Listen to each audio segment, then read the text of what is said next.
We have so much to learn from people who do the work of soul retrieval. Our guest today is Kevin Jeffers, and he does just that.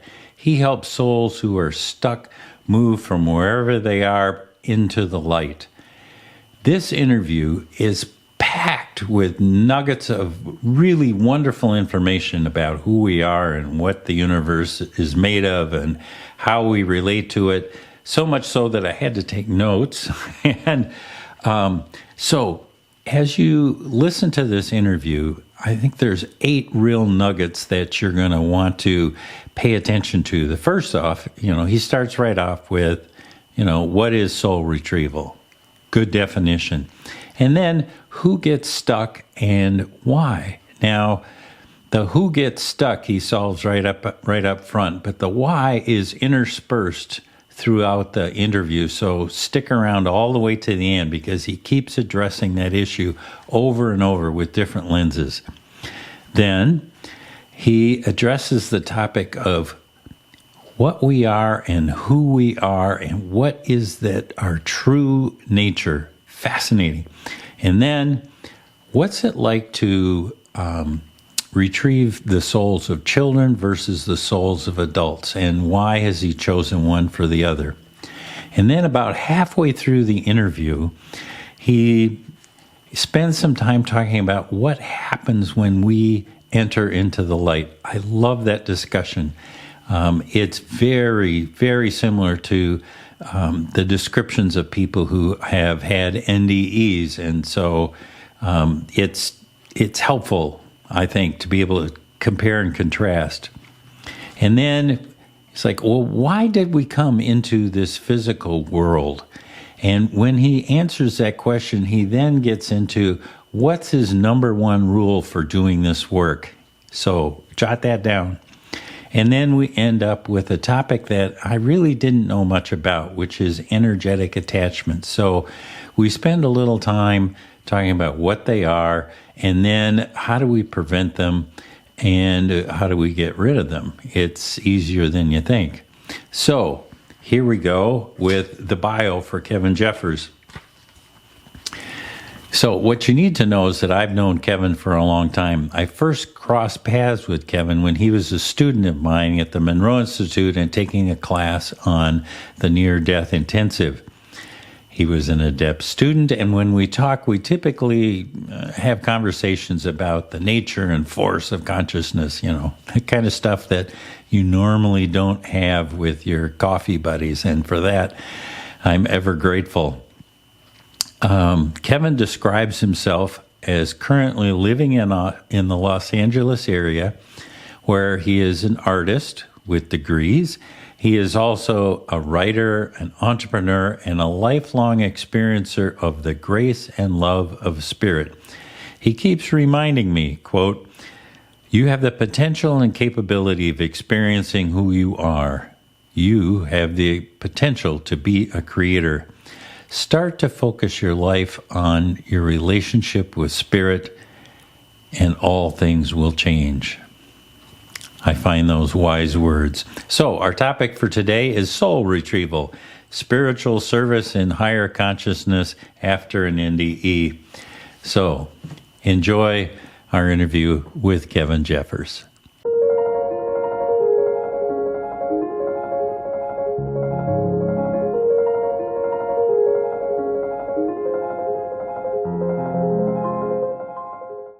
Kevin, welcome back to the Afterlife Files. You are a returning champion.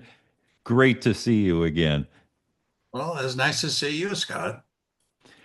So today we're going to be talking about soul retrieval, and in particular about your book, Soul Retrieval, Guiding Souls to the Light. Let's start with the basics. What is soul retrieval? Soul retrieval is a natural function of consciousness after you have realized that you can separate who you are from your body.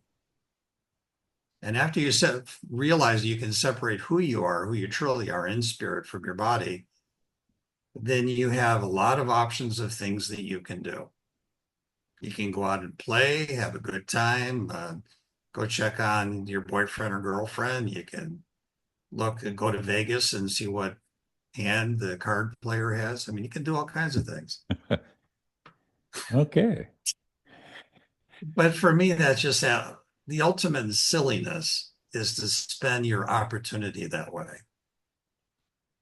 So this has been going on with me for a long time. And then I realized that I wanted to make an actual contribution. And what came back at me was this imagery of dead people That's interesting. Okay. and people that had died through um, violence, addiction, accidents, disease, old age. They really didn't know where they're going. Hmm.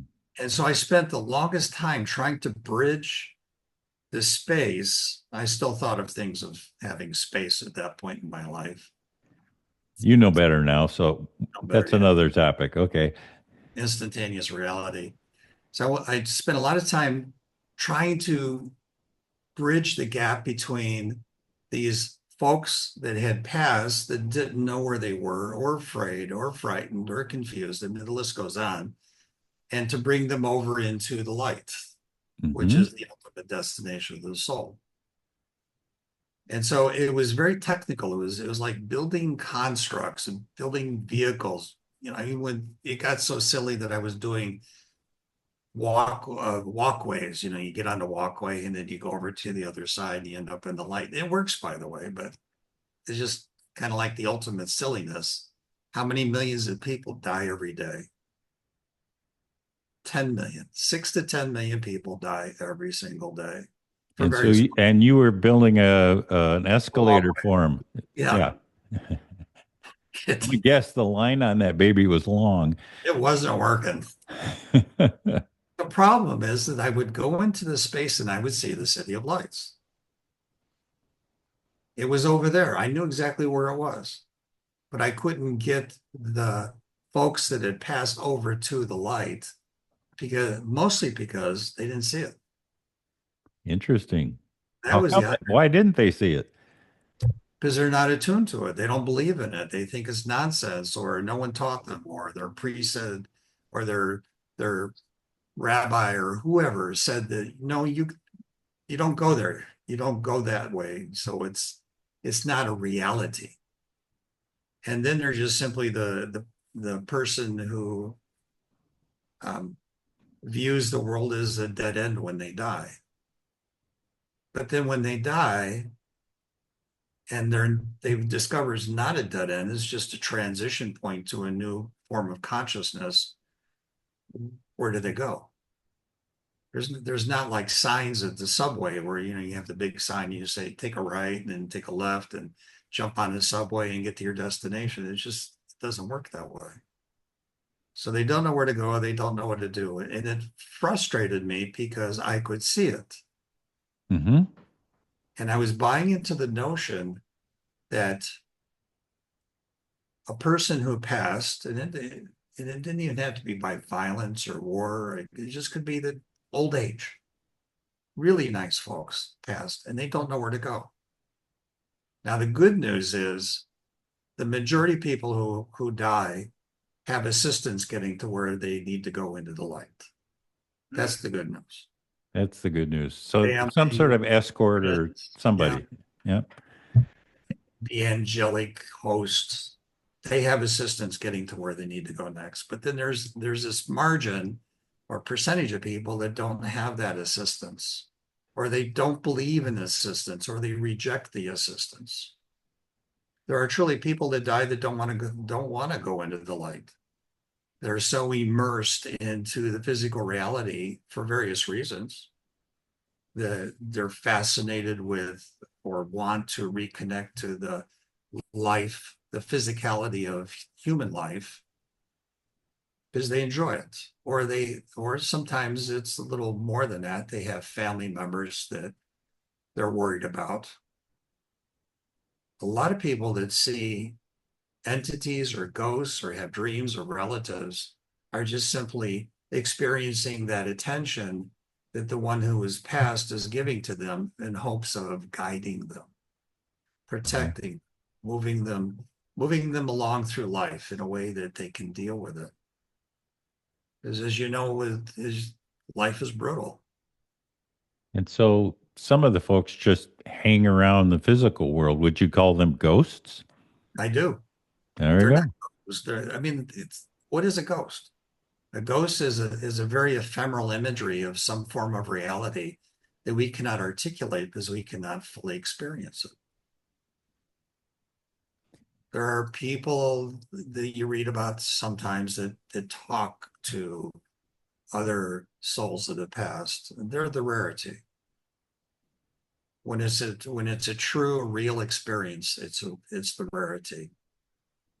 So when you see a ghost or you have a relative or a friend show up in your dream, maybe we could take it a little more seriously instead of just forgetting about it. Because I often hear the story as well. Uncle Sam, he showed up in my dream and he was talking to me about my new business, and I wish he'd stayed, and then the dream is over. But then the curtain closes again because we don't embrace the possibility of an alternate reality that it has been created, or the situation has been created by the death of that person.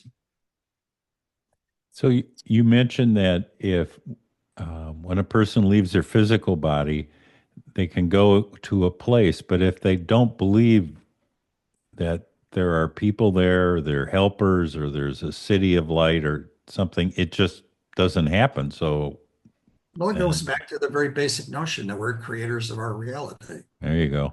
Okay. If you create a reality where there is no God, you create a reality where there is no heaven, you create a reality where there's only bad things, guess what? That's what you get. Because we are creators. We're just all in low gear.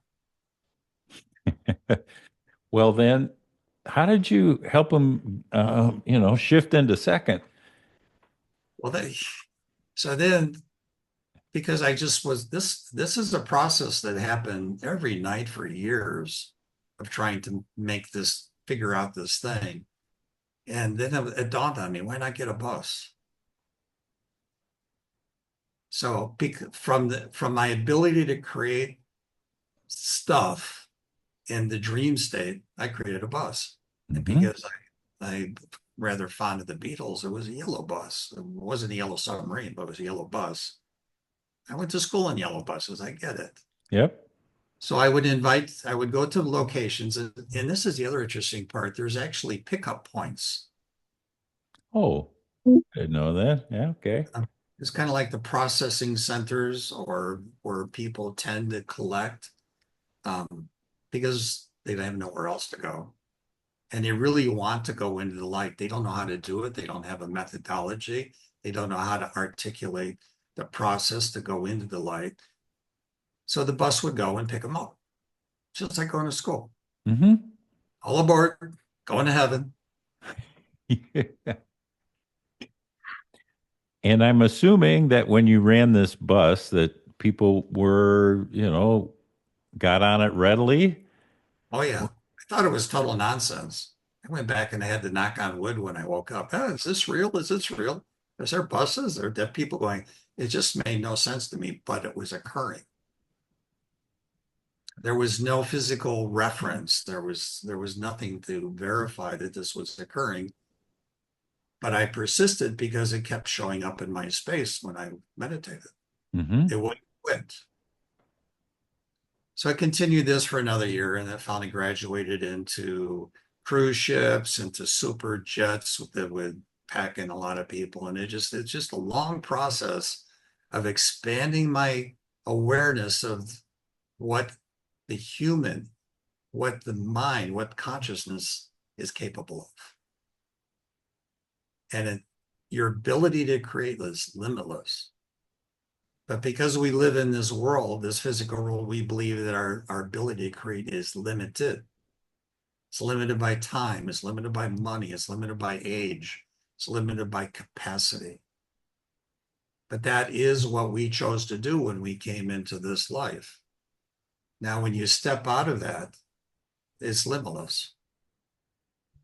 So what do you do with that when you one day you realize that you're a limitless, incredible spiritual creature that is capable of anything. But then you look back and you're working in the post office and it's very frustrating and you're throwing mail around all day long. I worked in the post office during holidays when I was in school. I know it's very frustrating. Yep. But you see But you who get you a great uniform. are. Yeah, and a lot of complaining and bad lunches. So anyhow, when you realize who you are as opposed to what you are, it's a clash. At first, it's unbelievable. You don't believe you can do these things. And how did it start? Just simply because, from my view, my spiritual guides decided it was time for me to expand, to increase awareness, increase perception. I didn't choose that. I thought I was doing a good job meditating and settling down and becoming a better person and doing all that kind of stuff. But what happened is that it increased into something of a more of an active relationship with spirit as opposed to a passive relationship with spirit. So the old retrieval thing went on. We did the buses, we did the airplanes, did the cruisers, did the spaceships. And I realized that it was just my personal interpretation of what was actually occurring, which Mm. was supporting souls to move into the light.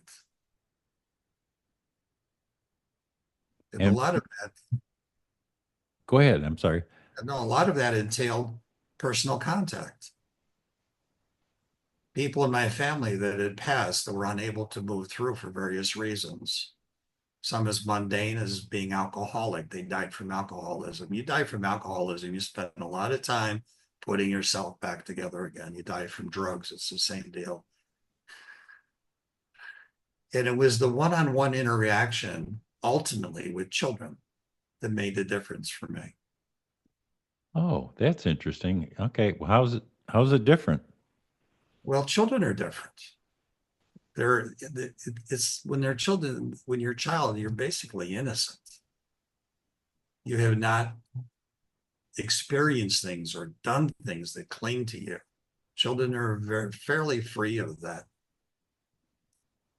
And it was the pulling the child from being in a location where they had no idea where they were to a place where they were received with love, the light. So I made a little rule of for yourself because there's just people, like I said, millions of people die all the time and are replaced with new birth. And we're growing as the population expands, is that I would just focus on children and older people. Okay. If you're an adult, you're kind of, in my book, you're on your own because there were so many children that needed assistance in passing through. I spent, for some reason, I don't know why, I was constantly directed to Syria during the Syrian war. Oh my. Okay. And that was brutal. That was truly an eye opener. And I would go into a city and I would hear a name and I couldn't even pronounce it. And then I would go look and Google it and spell it out. And sure enough, that location was real. And what was happening was real. I stayed away from the news because I didn't want to develop an unintentional belief or be somehow have the news report color my experience. So I stayed away from that. Just stayed stuck with the experience. Yep. That makes sense. So children were my education, the helplessness, and really older people who pass through, say, Alzheimer's, brain disease, extreme disease, die quickly. Unless they're gifted with someone who will take them to the other side, they're lost. Eventually they'll be collected because their soul group will pull them through. But think of it this way, sometimes being lost and helpless and in pain is a learning process, Mhm. just as much as having a good life and having beautiful children and having money or whatever it is that drives you. The flip side of that is having nothing. The flip side of the glory of your existence is pain and frustration and the inability to go to the place where you want to go. That is the learning process. So I view that souls that are stuck after death, they don't know how to move on, is part of their learning process. Can they get themselves out, or must they have someone like you give them a hand up? It's a combination. Eventually, their group will pull them through when it's time. Or so there are other people that do what I do, and I've talked with them. And it's like when I intervene, I'm just simply accelerating a process of release. And the question is, what are they actually learning? So I have found out from experience that that folks that I run across that are stuck or not moving forward, it's kind of like they have a little tag on them, Mm. ready to go. No, don't Yeah. touch this one. The ready to go tag, fresh and ready. So spirit, the ultimate intelligence of our particular universe, understands that it's time to go. So someone from your family who has passed comes and gets you, or you have a good relationship with some angelic group, or you simply somebody stumbles on you and said, hey, you got your tag, it's time to go. Let's get out of here. That, so I have heard that people who are stuck, lost, whatever, um, that if they make a sincere plea for not being stuck, that that's a breakthrough moment and they can go to the light. Am I Yes, right on that? absolutely. The whole reason they're stuck is because they haven't expressed their desire or will to move into the light. So it's like being in a dark room with no lights, and you really hope for light, and then one day it becomes such an overpowering desire to see the light, to experience the light, to move, that it occurs. Then it occurs. But you had to find that motivation, that push inside of yourself to go out. So that old expression, just go to the light, really makes is true. Particularly when you're ready. There you are. There we People that are. people that experienced death and came back and related their experience all are very clear that immersion into the light, to whatever degree they're immersed, has changed them. And I often think, well, how the heck did that change them? My theory on that is that your your energy body becomes realigned when you are in sync with light. So that realignment of energy is what opens you up to the possibility of all things. And we don't have to wait till we die to get that realignment. A lot of people experience it young and it just changes their life. People have been known to commit suicide because they can't handle that change. It's a bit of a mixed bag, but once again, it's what you chose to experience. Nothing in your reality happens without your approval. And that's a tough one to take. Yeah, that's a learning not all of us find acceptable at times. That's because we don't embrace the concept that we came into the earth temporarily to learn. We all think we were born here from, just some weird combination of desire on their parents' part. They were just made and they show up. No, you were made and you show up and you have goals and objectives. Whether you recognize it and see that, that's you. And so we each have a mission, and I'm under the belief that we pick those people around us, like our parents and our friends, to help us with that mission. Yeah. Whether it's moving you forward or as a detriment. If you have a lifelong enemy, and sometimes people have those, I guarantee that when you pass and they pass, you'll sit around on the other side and have a beer and then just rehash what all that was about.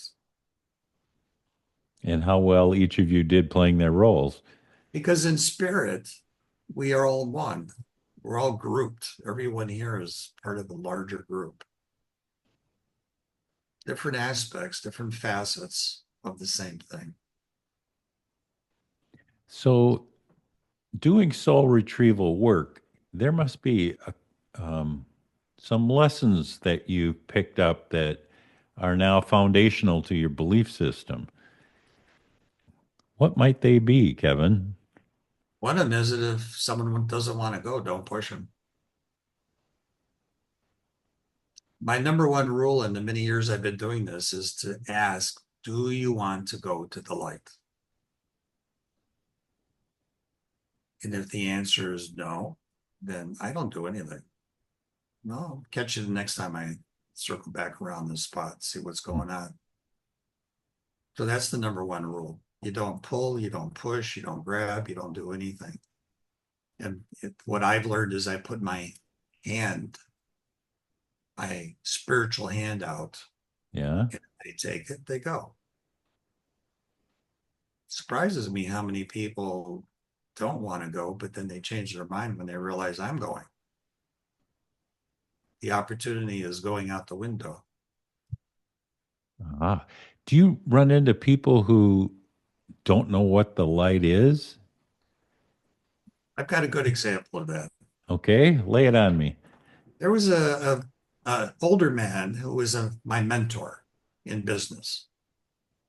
I love the guy. He was a church going, Italian, salt of the earth kind of guy, treated everyone beautifully. And he loved to play golf. Just was crazy about his golf game. Okay. So I decided about 6 months after he passed that I wanted to go check on him, see if everything was okay. Because there's this period of time where you don't do that. If it's just like they're transitioning fully into the spiritual life, just leave them alone unless they're ready. So I said, I figured 6 months was good enough. And I went to go look for him. Wasn't hard to find because we had that kind of bond between us. Mm-hmm. Of And I found him on the golf course. course you did. He created a golf course. He had his nice little 9 hole. I looked at the golf course and there were like 3 holes, but he thought it was a full 18. He just kept playing the same 3 holes again and again and again. And then periodically he'd say, oh, lunchtime, jump in the golf cart. Oh, I have to go to church, go over to church and hang out at church, then be back in the golf course. Just went on and on and on and on. And I'm thinking, well, let's find out if he's ready to go. Because he was loving his life in the afterlife because he had created exactly what he thought heaven was. Mm-hmm. He Makes created sense to it. me. Yeah. We all want that. So I said, okay, I need a little help here. And then a light showed up in the sky, kind of like a little saucer circle thing Sure. that I knew was the entry point to, as people say, heaven. I call it the city of lights, heaven, all the same. I looked at him and I said, you see that up there? Do you want to go to the next thing? He said, I don't see anything. I said, come on, it's right there. Take a look. He looks up in the sky. He likes me. What I had looked up in the sky, I don't see anything. And then it was just crystal clear to me that he was exactly where he needed to be in this land of illusion, experiencing his perfected heaven, and he wasn't ready to go. He was in no danger. He just wasn't ready to go. Yep. So that's an example of you don't have to go to the light when you pass, when you die. You might go into an intermediate reality where you're creating something that you view as heaven, but you created it. That's the key. It's not a reality, it's what you wanted. And when you're in spirit, you have the power to create your reality. So I said, okay, I'll come back in a couple of years and check on it and see how it's going, or give me a buzz if you want to go to do the next thing. He looked at me and said, okay, nice seeing you. Oh, time to go to church. Off he went to church. Sweetheart of a man, but totally enmeshed in this illusory reality because he was convinced he had led such a good life that this is what his reward was. And truly it was a reward. And I'm imagining that at some point, after he's made, you know, 27,392 holes in one, he might just look around and go, you know, Yeah, there's I wonder what's next. there's a little more to what. I'm a Yeah, little bored right now. Let's and then that's my poof, hope. That's my hope. and then poof. Yeah. Kevin Now, on the talked other about hand, it. I run across people that want to leave and they can't. Really? An example of that was one of my relatives died fairly young from alcohol. And the degeneration of the body and the mind for an alcoholic is rather severe. You lose all sense of reality, and then one day your heart stops, liver blows up. Actually, it doesn't blow up, it just stops functioning, and you die. But you die in an absolute alcoholic stupor. And the stupor continues endlessly. And you really know you want to get sober. You know you want to get straight, and it's just not happening. Mm. So I knew that this individual who actually was my cousin who died from alcoholic overdose was jammed into a position almost like a fetal position, and he couldn't move, but he wanted to go. So this is probably one of the first instances where I was held responsible on moving the soul into the light, and my guardian angel was standing around watching. Okay, let's see how you handle this one. Yeah, I'm curious too. How did you handle it, Kevin? Well, his energy centers were destroyed, and they had to, it's kind of like reconstituting the energetic body that had been gradually destroyed Okay, through experience of alcohol. sure. And then the strangest thing happened. My aunt, his mother, who had passed previously, showed up. And she said, can I help? I really want to help. She loved her son. And I said, that'd be marvelous because there's a better chance he would respond to your love than me, who he had grown up with. And sure enough, working together, we were able to bring him to the point where he started his consciousness started expanding. He became more aware. You could see the light in his eyes. He was Mm. coming back. And then I knew he could move because he was ready to go. And my aunt, his mother, was over in one of the what I call the fake realities, where you're just doing what you want to do all day long. You're really happy doing it. I said, oh, I'll see you later. You look like you're pretty happy over there. She said, no, I want to go too. Oh, that's interesting. So I said, sure, learn something. There's the light, hold his hand and go. and she went.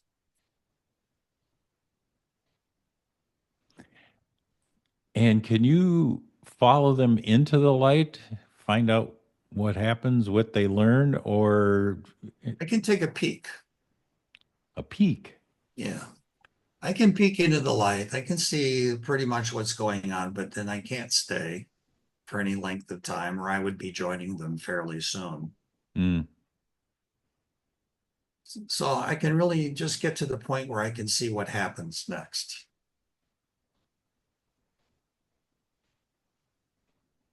But I was And confident because she was a very good person, very spiritual, very loving. And I knew that she would be well received. And actually, kind of like the thing on Star Trek where they talking to her, hey, Scotty, is it okay if she comes up there? Yeah. So she went. And that and was I've a heard. happy ending to a tragic ending. I'm sorry, say it again. That was a happy ending to a tragic ending. Oh, yeah. The death was tragic, but the mother's love brought her son into the light. And he in turn saved her by the two of them going into the light. Interesting. They both gained. And one So thing I you learn, heard in the light there's a healing and regeneration center where that work can continue. Have you been there, done that? it's my favorite. Is it now? Tell us about it. Well, over the years, you go to a lot of different places and do a lot of different things, and you collect damage. You can become damaged essentially because of all that stuff. I call them energetic attachments that occur naturally in traveling. And I like to go to the Hall of Healing where there are experts at detaching the attachments, the energetic attachments that are expert in reconstituting the energetic body. So pause. We should go back. Energetic attachments.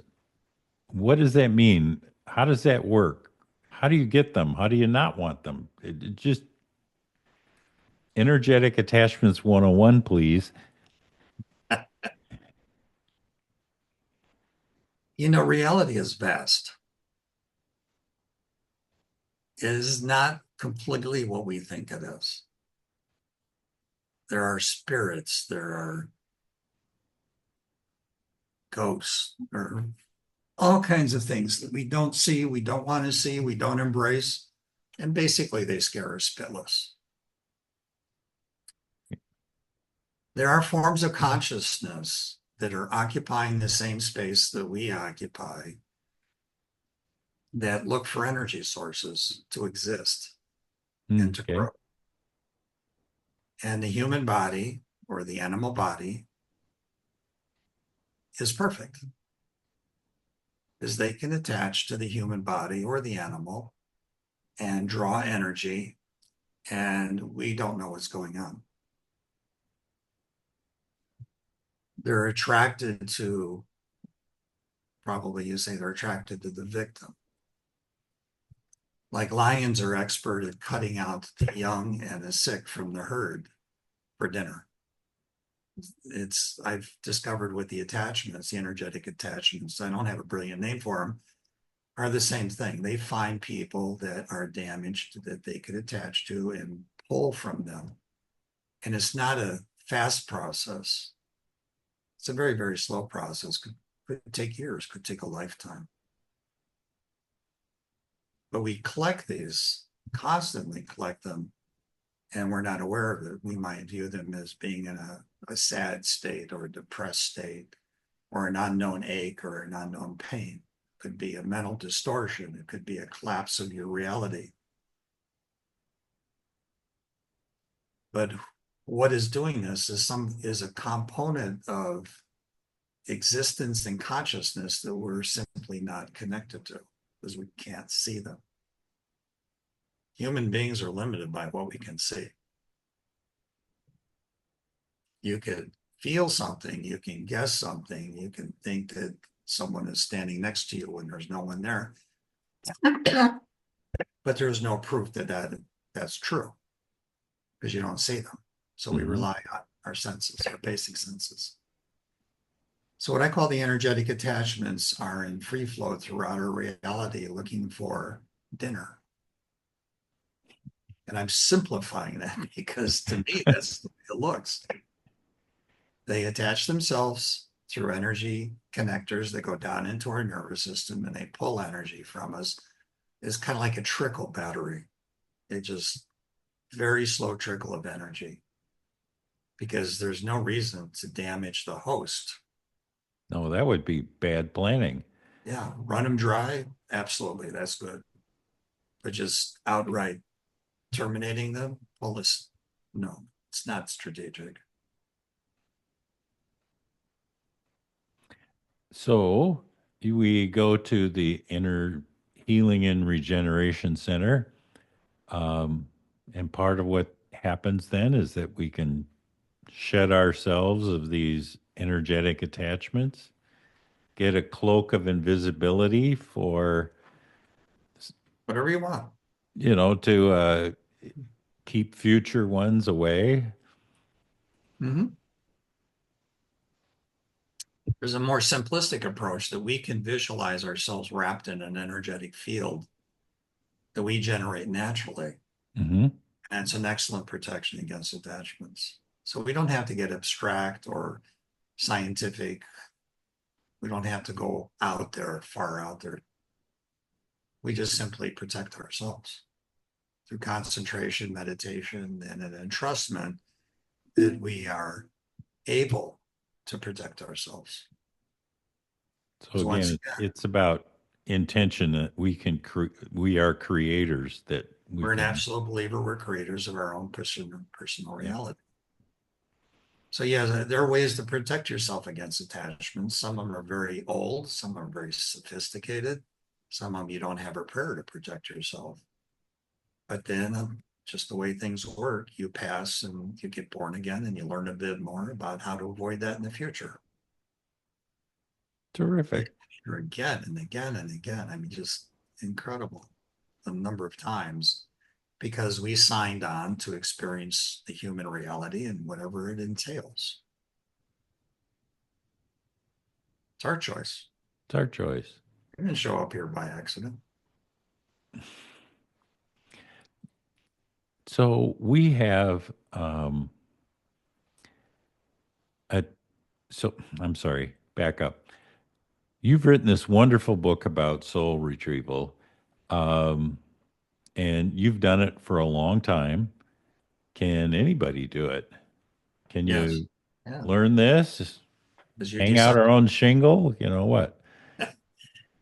Well, look at this as a form of transitioning from a hard physical reality where everything that you experience is within the frame of your body.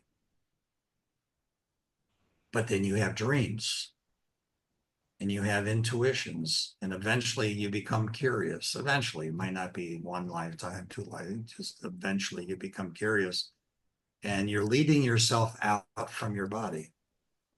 You might have an extreme experience where in an accident you die and then you're standing above your bed, above the bed, or you're walking around and you're going to visiting people, and then you come back and you say, "Hey, what the heck was that?"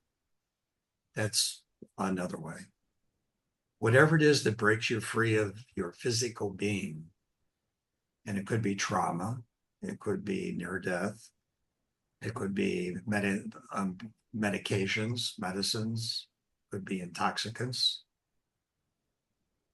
Um, Well, our both, steps yeah, leading you both you out. and I'm sorry, both you and I know. I mean, because I spent 35 years there. I mean, the Monroe Institute teaches people, how to leave their physical body. So we can do it through meditation. That's an option. The Monroe system of freeing you from your physical body has vast merit and it works. But the caveat that you often ran across when you were there was you cannot guarantee the experience. No, there's an art to it, and that intention. Um, it takes a belief in that it's already happened. You can do this. Exactly. Yeah, but to push that belief into reality requires a lot of time and energy and work. Because essentially in our Western civilization, we don't have any support system that allows us to imagine that. If you can't imagine it, it's not going to happen. Everything that you experience comes from your imagination. And That's where does our imagination come from? good question. Hmm. You go to Asia as an example. This is a given. Projected, projecting your spirit out of your body that's in literature, it's in history, it's in religion, it's in personal beliefs. That's kindergarten stuff for the Asian mind. Whereas in here in the Western mind, we like to believe that we're empirical. Our thought processes are empirical. They have a beginning and they have an end, which is total nonsense because throughout your entire life, you have proofs, periodic proofs that you are more than who you think you are. And that's how I end all of my seminars or talks. What is the takeaway? You are more than who you think you are, and you are who you think you are. Well, that's a wonderful way to end this too. Do you have any other last thoughts?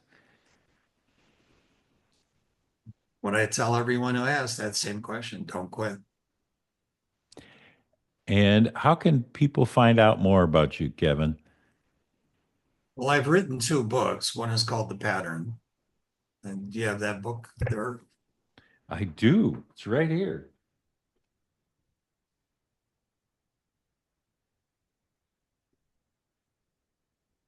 Just an indication of how much I like you. It's just right there on the top of my shelf. Yeah, yeah, you like me so much you've got the first edition, not the second. Well, I couldn't wait. Oh, here it is.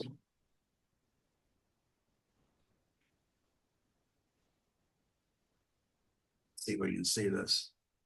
Oh, There we go. that's This so book pretty. is on sale on Amazon right now. And this is a book that took me 30 years to write. Oh, good Lord. What was the hang up? I didn't want to write it. Oh, well, there's that. So periodically in that span of time, I would write a chapter, write two chapters, with a fairly slow go. And then later, within the last 10 years, I got the clear directive from my spiritual guides, it's time to make it into a book. And that took a couple of years to agree to that. So finally put it in a format and I couldn't even understand what it was. And I handed it over to a professional writer, a copywriter, not a writer, copywriter, and said, please help me organize this in a way that makes sense. And she did it. Katie put it together and it made sense and it was very readable. So it's been now in Amazon for almost 3 years and it sells every week. And I'm very happy because I thought it would come out and people would say, what is this? Or I would go to a seminar and they would say, I'll read that. And then it would die. I was fully confident it would die, but it's not dying yet. I love that. And then So we can just we wrote, can find you on Amazon. oh, Eh, and then this is the one I did last year. Let me see if I mhm. can get that. There we go.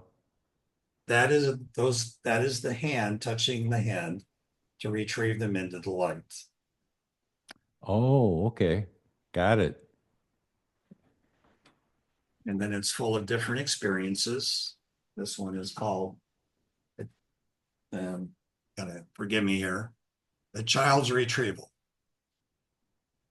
And that was an incredibly moving experience of retrieving a child. The first one that really hit me in the guts was the method of passing. So I guess I have time to write another one or two, and It's not about the sales. It's not about the money. It's about, I think that if I articulate the message, the story, it's easier to understand it, to embrace it. Yeah. Do you have a website? I do. It's called The Pattern, THE Pattern. And it's on YouTube. I got The Pattern to YouTube. It's all the podcasts I've ever done, plus the posts that I put into Facebook. It's The Pattern. Terrific. Thank you, Kevin. It's been a hoot having you with us this afternoon. And for those of you who are listening, I've got a couple interesting comments on what Kevin has had to say. So stick around and we'll see you on the flip side. Thank you, Kevin. Thanks, Scott. When we come into this physical world, we come in with a set of blinders that leads us to believe that we are limited beings. And at some point in our lives, either it's the result of an accident or a near-death experience or just the wisdom of age, we begin to realize that we are unlimited beings. And that realization changes everything. The second thing that Kevin brings up that I think is really interesting is that if we are creators, that means that we can change our lives based on what we believe our mission to be and how we want to be in this physical world. And to do that, we need the imagination to begin to realize that this world isn't the construct that others have told us it is, that we need to build our own construction of what this universe is and how it works, the physical universe. So it takes imagination to do that. And where does imagination come from? I believe it comes from the connection with the divine. It's one of those 10 modes of perception we talk about that near-death experiencers have and those who wish to explore the divine have. Imagination.